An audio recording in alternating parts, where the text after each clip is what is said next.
pertama kali kami bikin YouTube ya. Iya. Nah, kenalan dulu dong, katanya tak kenal tuh maka nggak sayang gitu. Oke, saya Dokter Widodo. Saya Bunda Sanet. Kita mau bahas apa sih? Apa ya? Tentang apa? Tentang Tentang macam-macam deh. kesehatan sama dunia fashion. Dunia fashion. Nah, background saya itu dulu saya seorang perawat. Sebelum sekarang saya menekuni di bidang fashion designer. Oh, bisa ya? Banget. Banget ya. Soalnya nggak boleh kerja di kantor lagi, jadi saya bikin usaha ini fashion industry dan mendalami bidang fashion. Berapa lama dulu kerja di rumah sakit? Nggak lama ya, lama sih banyak. Terus? Berapa, 5 tahun. Berhenti? Berhenti. Ikut ke sini ke Banyuwangi. Kita berdua ada di Banyuwangi ya. Terus kenapa sih kita bikin kayak gini? Ya, iseng Iseng. untuk Berbagi ilmu. senang-senang. Senang-senang. Bagi-bagi ilmu. Bagi-bagi ilmu. Biar nggak orang nggak bingung ya. Ya. Kadang-kadang dunia kedokteran, dunia kesehatan itu kan kadang-kadang bahasanya susah-susah. Dan Nah, kaku-kaku kali ya. kaku-kaku. Kita pengen bikin dalam obrolan kita sehari-hari. Dengan suasana yang lemes gitu ya. Santai maksudnya. Santai. Nah, kita mau bahas apa lagi? Apa nih pertama kali ini? Oke, terserah. Jadi mungkin dari yang simpel-simpel sederhana-sederhana aja. Barangkali dari Yes. Bunda ada apa mungkin keluhan-keluhan atau obrolan dari teman-temannya yang barangkali dicurhati masalah-masalah. Sebelumnya jangan lupa ya subscribe akun kami dan tekan tombol loncengnya supaya kalian itu dapat informasi-informasi terbaru dari kami berdua.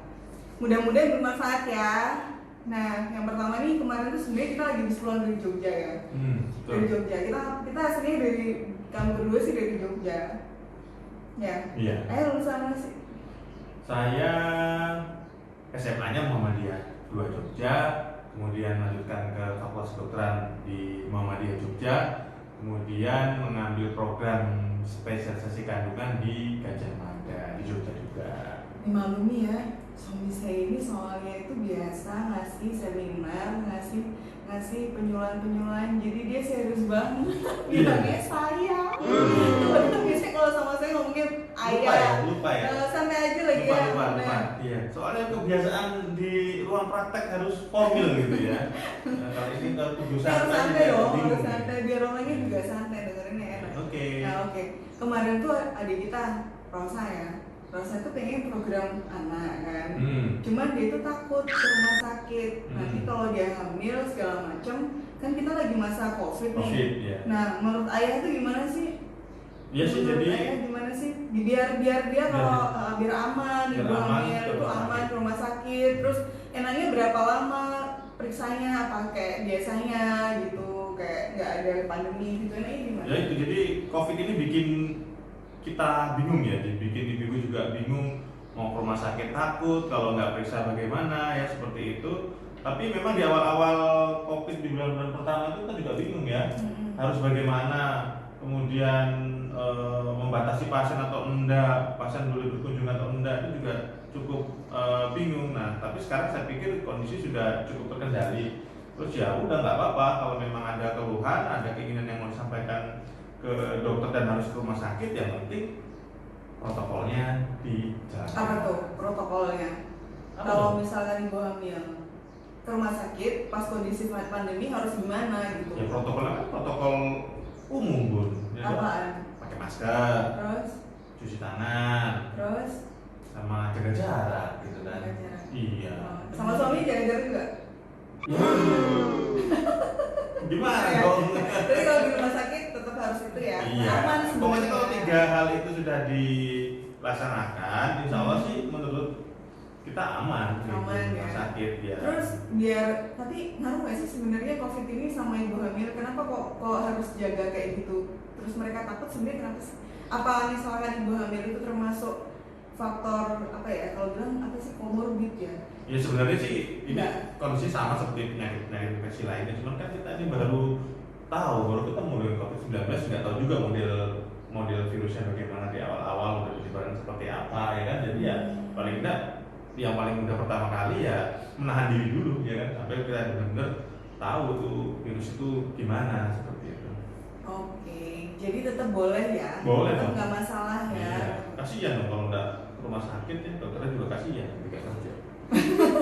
Emang kalau ayah di rumah sakit itu pakainya juga kayak dokter-dokter yang lain kayak gitu, asma, Ya iya lah. gel, Jadi masker. kita di apa ya namanya dibungkus lah gitu, dikerodongin lah gitu, mulai Ada jaga jarak juga gitu dengan pasien Oh, di iya, depan. iya, karena kan kita tahu penularannya kan melalui droplet di udara kan seperti itu. Jadi ada batasan-batasan, biasanya pasien agak jauh dikit atau di mejanya dikasih apa namanya sekat dari kaca atau mika gitu. Terus dokternya juga mesti harus pakai dibungkus dengan apa ya gaun seperti itu. Kemudian masih pakai Google. masker jelas, pakai Google, Facial. masih pakai topi lagi seperti itu. Lama-lama nanti mungkin pasiennya sudah Ya enggak, katanya pada prinsipnya aman ya. aman ya.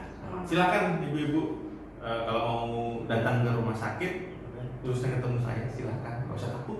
Nggak usah takut. Nggak usah takut. Emang ayah prakteknya di mana aja?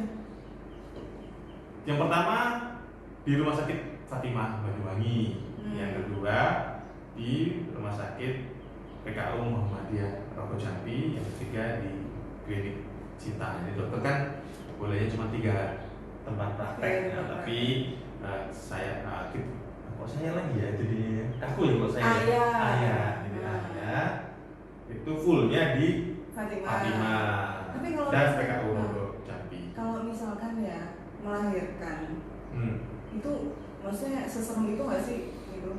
Kalau misalkan pas COVID kayak gini tuh, Iya mau sih. SC, mau melahirkan normal gitu, serem nggak sih? Ya mungkin Biasanya protokolnya lebih serem nggak sih? kalau orang awam melihat serem ya, dokternya, perawatnya, bidannya, petugasnya semua model seperti manusia planet begitu. Terus pasiennya juga harus dimaskeri, kemudian kadang tempat posisi bed melahirkannya harus dipasang berbagai macam pelindung ya. Karena kita ya tidak tahu, tapi prinsipnya sebenarnya sih selama petugas dokter, perawat atau bidannya itu sudah melaksanakan protokol, insya Allah aman dan masyarakat juga nggak perlu takut ya. Mungkin takut juga kalau nanti jangan-jangan kalau datang ke rumah sakit dicek rapid, nanti begitu rapidnya reaktif. Tapi Pernah itu wajib. pengalaman kan rapid Itu reaktif? wajib ya? Nggak, maksudnya wajib ya? Maksudnya kalau ibu hamil mau melahirkan atau mau SC wajib nggak sih dicek rapid ataupun swab gitu? Nggak ya? Ya kita kan punya skala scoring istilahnya di rumah sakit itu ada sistem penilaian. Penilaian pasien-pasien yang masuk di rumah sakit ini masuk kategori mana, ringan, sedang atau berat. Kalau ringan ya udah seperti biasa, kalau tidak ada masalah. Kemudian kalau sudah sampai berat baru biasanya diusulkan untuk pemeriksaan rapid. Ya itu pun juga tergantung dari dokternya sendiri. Jadi nggak mesti, jangan sampai pasien yang sudah sakit malah jadi sakit berat lagi, tambah sakit, ya mikir macam-macam. Tapi emang ada bedanya. Kalau yang kira-kira harus di rapid, harus di swab tuh kriterianya pasien yang kayak apa sih? Ya biasanya pasien yang memiliki riwayat habis atau setelah bepergian dari daerah-daerah yang dianggap itu zona merah. Surabaya. Ya salah satu contohnya seperti kalau kita Jakarta. mungkin Surabaya atau Terus di hampir semua daerah kayaknya sebagian besar zona kuning merah. ya, kuning atau Kuning merah. atau merah. Atau pernah kontak erat atau kontak dekat dengan Pasien ya orang-orang yang diduga gitu kan. OTG. Tapi kan nggak tahu OTG itu orang Iya. tanpa gejala. Ya kayak kita ini ya kalau dikatakan OTG, kita langsung gejala kita nggak tahu kan karena Makanya harusnya yang nanti tadi. tapi pakai masker, ya kan? Maskernya gimana? Ya sebenarnya ini cuma masker buat orang sehat sih. Kalau orang sakit harusnya pakai masker. Kalau sakit maskernya masker Bedah. karena dianggap melindungi. Kalau ini kan masker kain, masker itu sudah lumayan, sudah bagus ya. Gerakan untuk pakai masker sekarang menjadi kebiasaan baru. Ya. Oke, lanjut lagi. Apalagi Bu? Nah, tadi kan udah dibilang tuh ya. Emang tapi di antara 3 area tempat praktek itu safe ya. Fatimah, Klinik Sinta, PKU Rogo Jambi udah menerapkan semuanya protokolnya. Iya. Jadi ibu-ibu nggak usah takut. Iya, sudahlah kalau misalnya tempat kerjanya tidak melakukan protokol, kita juga nggak berani kerja, ya kan seperti Yes, itu. benar juga ya. Terus sekarang kalau ibu-ibu mau ke ke dokter, fashion, maksudnya bajunya perlindungannya perlu nggak juga? Kayak BDR Perlindungan apa tuh maksudnya? pakai bajunya gitu. Baju biasa aja. Baju biasa aja. Heeh. Nggak Emang harus perlu baju pakai gimana? nggak perlu pakai outer perlindungan diri gitu kayak. Oh, ada kalau di outer kayak- kalau mau beli pakai juga boleh, beli. itu bagus loh sebenarnya dipakai. Terus nggak maksudnya kalau habis dari rumah sakit gitu ya langsung dibuka, dicuci gitu ya. Maksudnya nggak dicampur. Biasanya tuh kalau pasien-pasien di rumah sakit datang sebelum di depan pintu masuk tuh ada tempat cuci tangan, ya kan? Cuci tangan dulu, kemudian oleh petugas diukur suhunya, diukur suhunya. Yang nggak boleh masuk berapa tuh suhunya?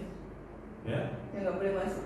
Yang bukan yang nggak boleh masuk ya, artinya yang di screen itu diseleksi ya. Kalau misalnya suhunya di atas 38 ya mestinya, demam 38, barangkali nanti akan diberikan pemahaman untuk tidak masuk ke ruang tunggu atau misalnya memang tidak kondisi sakit diarahkan ke poliklinik yang memang dikhususkan untuk pemeriksaan awal. Jadi seperti itu. Tapi nggak usah khawatir ya. Seperti itu. Kalau kita kan mau ke rumah sakit pasti banyak tujuan ya loh. Ada yang memang masuk kalau demam dia mau ke rumah sakit terus nggak boleh datang ke rumah sakit dia mau periksa ya kan seperti itu. Terus gimana dong? Berarti tetap boleh kan? Boleh, nggak usah ragu ya ke rumah sakit. Terus setelah dari rumah sakit itu biasanya kan ada itu hand sanitizer ya. Iya. Bedanya apa sih pakai hand sanitizer sama itu cuci tangan biasa? Ya kalau hand sanitizer itu umumnya kan isinya alkohol 70% yang dianggap bisa langsung merusak dari struktur virus itu sendiri. Nah kalau kita nggak punya hand sanitizer, ada cuci tangan nggak apa-apa, cuci tangan dengan sabun. Tapi cuci tangannya juga ada caranya dan harus 20 detik ya. Kalau dulu waktu aku kuliah sih dikasih tahu kayak gini, kalau hand sanitizer itu buat tangan yang bersih. Kalau tangan yang kotor, cuci tangan dulu, pakai sabun dengan protokol cuci tangan yang benar. Bukannya katanya kalau hand sanitizer itu kalau nggak ada sabun. Ya juga kalau kotor banget kena darah, kena apa ya, kalau aku dulu ya cuci tangan dulu lah ya kan. Ya iyalah. Ini juga loh, ini sebenarnya aku suka banget ini. Ini sanitizernya itu, hand sanitizernya itu baunya bau serai gitu ya. Mau nyoba nggak coba?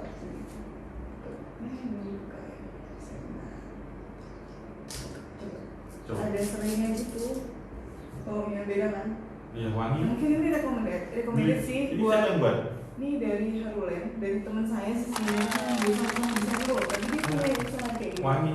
Mbak Irma Intan. Dia ini ya, Orang baunya Jakarta.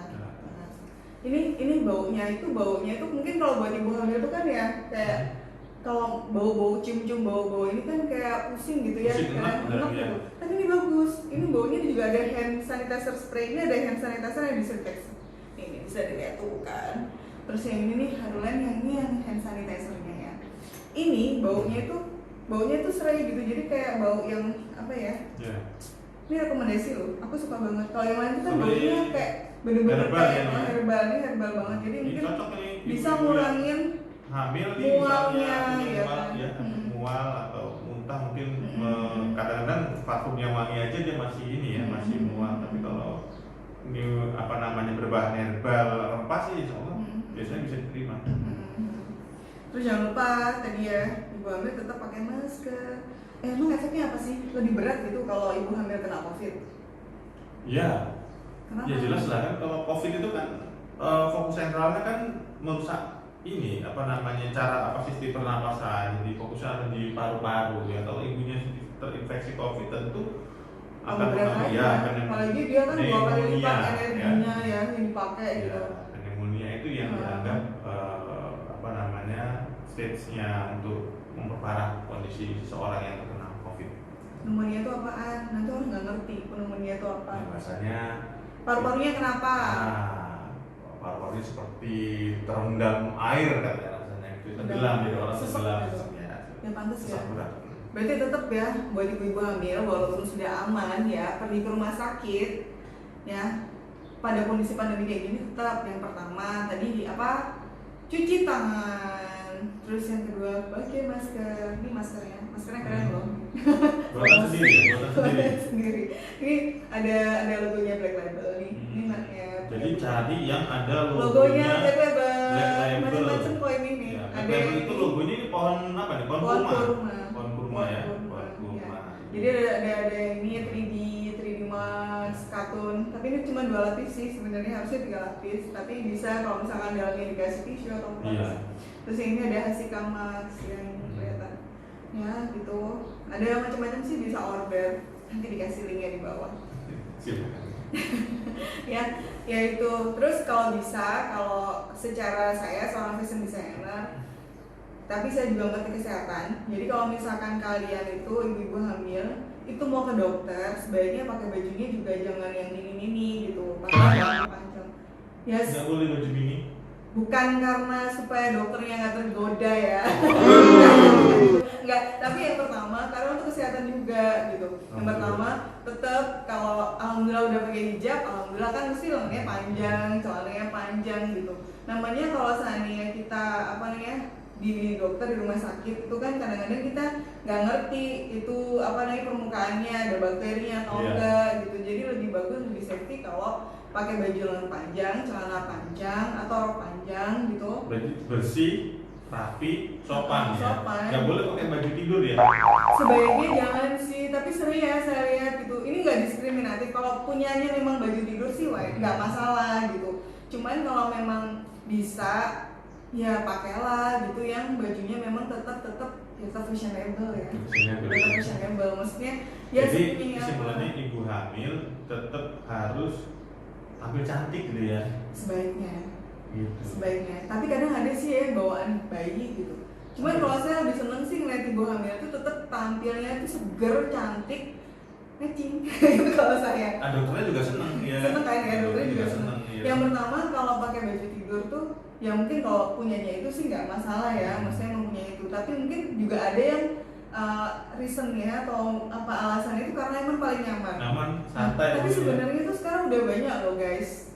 Ya, udah banyak banget baju-baju yang dia diperuntukkan untuk ibu hamil dan bahannya itu nyaman gitu. Karena baju ibu hamil kan kadang gerah ya. Dulu kan rasanya kayak gerah gitu. Ya kan, bener gak sih? Iya bener sih. Gerah, sumuk, terus kayak harus kawan tuh sering ganti baju gitu. Ya nggak apa-apa, atasannya pakai kaos gitu, bawahannya pakai celana panjang gitu. Berarti ya nanti dilanjutkan tutorial fashion pada ibu hamil. Ya intinya sih sebenarnya pakai bahan yang nyaman sih, gitu pakai katun gitu yang nyerap keringat gitu atau bahan-bahan organik gitu. Mungkin itu dulu ya kali ya. Udah lama loh, kita udah 17 menit. Iya, refreshing gitu ya nih ya. Refreshing. Perkenalan dulu. Sambil nanti kita tampilkan lagi konten-konten yang isinya tentang kesehatan. Kesehatan bisa kesehatan pada umumnya atau kesehatan di bidang saya ya, kesehatan tentang kandungan, kebutaan. Bahkan nanti ada teman-teman ibu yang ingin berkonsultasi bisa lewat ya, bisa komen sih di bawah ya, komen di bawah atau datang langsung ke rumah sakit ya. Rumah sakit Fatimah. Tak kenal maka tak sayang. Tapi ada loh Instagramnya, follow Instagram. Kalau saya di sanet_sabintang ya, itu Instagram saya, atau di Facebook saya di Sanet Sabintang. Kalau ayah Selamat Widodo. Apa ya? Selamat Widodo. Soalnya yang asistennya dia semua sih gitu kan. Ya, Instagramnya Selamat Widodo pakai Selamat Widodo itu Instagramnya. Jadi terus kalau Facebooknya juga Selamat Widodo sih. Ya. Nggak apa-apa kan pakai punyanya Bunda, nggak apa-apa loh? Ya boleh, nggak apa-apa. Jadi ke saya juga nggak apa-apa, DM, inbox gitu, nanti pengen dibahas masalah apa gitu. Sebenarnya kemarin juga udah banyak sih, tapi nanti kita bahas di YouTube selanjutnya. Oke, insya Allah kita ngebahasnya nggak berat-berat kok, kita tidak menggunakan bahasa yang berat nggak. Bikin kepala kita pusing gitu ya. Tapi kita bahasa sehari-hari supaya ibu-ibu itu atau para wanita milenial untuk paham tentang kesehatan. Oke. Ya udah dulu ya. Udah, semoga bermanfaat buat semuanya. Sekian. Wassalamualaikum warahmatullahi wabarakatuh.